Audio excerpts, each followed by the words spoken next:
Bienvenue dans cette nouvelle vidéo. Aujourd'hui, nous allons parler de la loi de Poisson.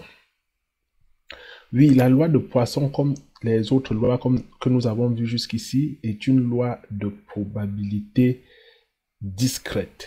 La loi de Poisson est une loi de probabilité discrète, comme je l'ai dit tantôt. Elle décrit la probabilité qu'un événement se réalise durant un intervalle de temps donné lorsque la probabilité de réalisation d'un événement est très faible et que le nombre d'essais est très grand. Oui, ce petit paragraphe résume beaucoup de choses que nous allons comprendre pour pouvoir distinguer la loi de Poisson des autres lois. La loi de Poisson est une loi de probabilité discrète. Discrète, ça veut dire que ça prend des valeurs connues. C'est pourquoi, dans la suite, nous allons voir que lambda doit être des entiers naturels, c'est-à-dire définis. Et cette loi fait exactement la frontière entre les lois de probabilité discrètes et les lois de probabilité continue, comme les lois de Poisson, ainsi de suite.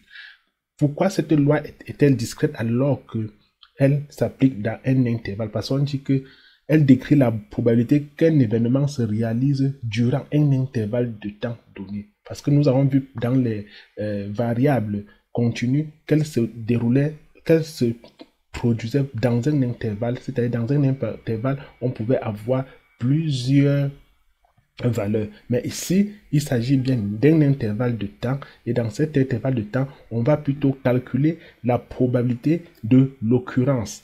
On va voir des exemples pour que vous compreniez ce qui est question. On dit, lorsque la probabilité de réalisation d'un événement est très faible et que le nombre d'essais est très grand, c'est-à-dire que la loi de Poisson s'applique dans des événements rares, des choses qui arrivent occasionnellement, accidentellement. On peut l'utiliser donc dans des études de cas d'accident sur la route. On peut l'utiliser pour des cas de catastrophes naturelles. Comment est-ce que la répétitivité peut être d'une éruption volcanique dans un lieu donné, les problèmes peuvent être liés aux inondations qui arrivent par moment et dont les explications sont difficiles. Donc voilà un peu comment on peut utiliser la loi de Poisson. On va dire donc pour la définition concrète que si le nombre moyen d'événements dans un intervalle de temps fixé est lambda, c'est-à-dire que dans un intervalle de temps, on a lambda événements qui peut se produire. Dans un intervalle de temps, on a lambda qui peut être égal 2 accidents qui peuvent se produire. On a lambda d'éruptions volcaniques qui peuvent se produire. On dit alors la probabilité qu'il existe exactement k événements est P de x égale à k et lambda exposant k sur k factoriel que multiplie exponentielle de moins lambda. Si on a dans un intervalle de temps l'occurrence d'un événement qui est lambda et qu'on se décide que si au lieu d'avoir lambda, on peut avoir plutôt une autre valeur, lambda peut prendre telle autre valeur, quelle sera la probabilité de telle valeur de lambda ou de telle autre lambda?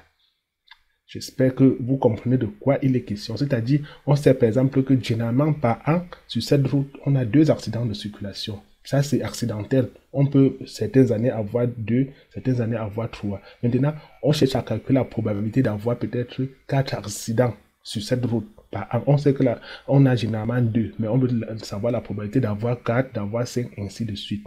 Et on va se rendre compte que plus l'occurrence de lambda est grande, plus on aura une approximation de lambda qui tend vers une loi normale. C'est pourquoi il y a une approximation de la loi de Poisson avec la loi normale et la loi binomiale.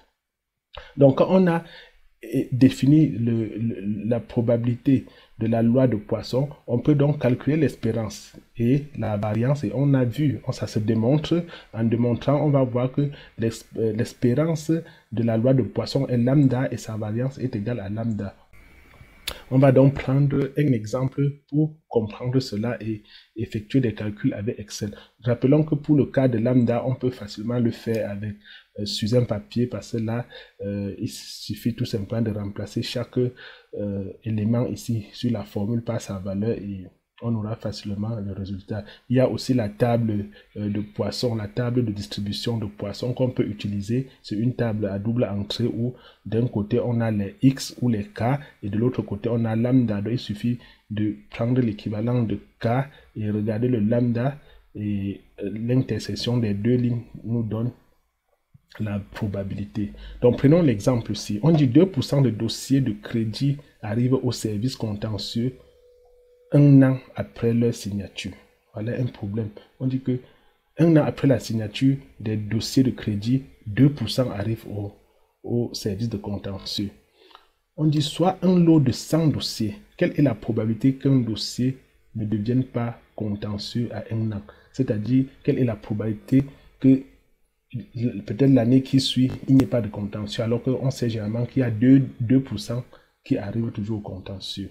On va donc calculer la probabilité de X égale à K avec K égale à 0. J'ai tracé ce tableau pour nous dire qu'on peut calculer la probabilité de plusieurs autres occurrences. C'est-à-dire, on peut calculer la probabilité qu'on ait un dossier pendant l'année, qu'on ait 2 dossiers, qu'on ait 3 dossiers, qu'on ait 4 dossiers, ainsi de suite. Et vous allez voir ici que pour le cas de la loi de Poisson, on ne peut pas faire le total des probabilités parce que le total des probabilités ne sera jamais égal à 1 puisqu'il y aura un nombre infini d'occurrences. Par an, on peut estimer plusieurs occurrences.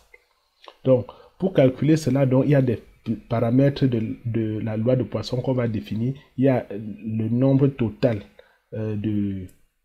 d'occurrences, il y a le nombre total, il y a la probabilité et il y a l'occurrence. Le N ici sera égal à quoi selon notre exercice? On dit 2% de dossiers de crédit arrivent au service contentieux un an après leur signature, soit un lot de 100 dossiers. Donc on comprend que ici N est égal à 100. On met 100 là. Maintenant on dit quelle est la probabilité qu'aucune, voilà, on va s'arrêter ici, on vient remplir les autres. La probabilité de l'occurrence, c'est combien? On a dit que c'est 2%. C'est 2% qui arrive au contentieux. Donc, P égale à 2. On peut écrire 0,02 ou tout simplement mettre là 2%. On fait entrer. Excel va comprendre. Et lambda sera quoi? Pour trouver lambda ici, comme il s'agit du pourcentage, il suffit tout simplement de prendre la probabilité qu'on multiplie par le nombre d'issues. Et on va trouver le lambda, c'est-à-dire l'occurrence qu'on obtient pendant l'année. Donc on aura ici là, on va mettre égal à 100, on fait fois, on multiplie par probabilité, on fait entrer. Donc on voit que lambda ici sera égal à 2. C'était prévisible parce qu'on sait que dans 2% de 100, c'est 2. Donc maintenant, on va venir résoudre notre question parce que la question ici était quelle est la probabilité qu'aucun dossier ne devienne contentieux. Donc, quelle est la probabilité d'avoir 0 cas pendant l'année. On va donc venir ici, on peut taper notre formule, on peut appliquer cette formule, mais Excel, comme dans les autres lois de probabilité, nous propose des fonctions pour rapidement le faire. Pour le faire, il suffit simplement d'appuyer égal, on va mettre loi, on fait point, on fait poisson. Bon, Excel nous propose loi.poisson.n. On sélectionne cela, on double-clique dessus. Maintenant, Excel va nous demander les syntaxes pour calculer cette loi de Poisson. La première chose qu'Excel nous demande X. X ici est égal à K. Donc, c'est pour 0 qu'on veut calculer. Donc, on clique ici. On va mettre la virgule. Excel nous demande la prochaine. Le prochain élément qui est l'espérance. L'espérance ici est encore égale à lambda. L'espérance de la loi binomiale est égale à lambda, est égale à la variance. Donc, on peut prendre ici espérance, on met égal à lambda. Je vais figer ça, j'appuie sur F4 et je mets la virgule et Excel nous demande est-ce qu'il s'agit d'une fonction cumulative ou d'une fonction de masse. Je vous ai dit que la fonction cumulative ici renvoie à la fonction de répartition de la loi, mais ici nous sommes en train de calculer une fonction de densité, une fonction de masse, c'est-à-dire une fonction ponctuelle. On calcule pour chaque valeur exacte de X. Donc on va mettre ici faux.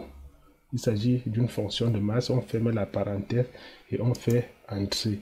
Donc voilà, la probabilité d'avoir 0 contentieux pendant l'année sera égale à 0,135. Dans la même logique, on peut incrémenter pour calculer les autres probabilités.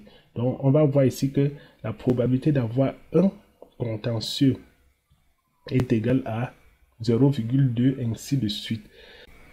Donc voilà comment on calcule la probabilité d'une occurrence dans une loi de Poisson. De la même façon, on peut calculer l'espérance et la variance. On nous a dit que l'espérance était égale à lambda et la variance aussi était égale à lambda. Donc on peut tout simplement mettre là 2 et 2. J'espère que cette vidéo va vous aider et s'il y a des incompréhensions, veuillez les écrire dans les commentaires. Je prendrai le temps pour les expliquer. Je vous remercie donc d'avoir regardé la vidéo et on se retrouve dans une prochaine vidéo.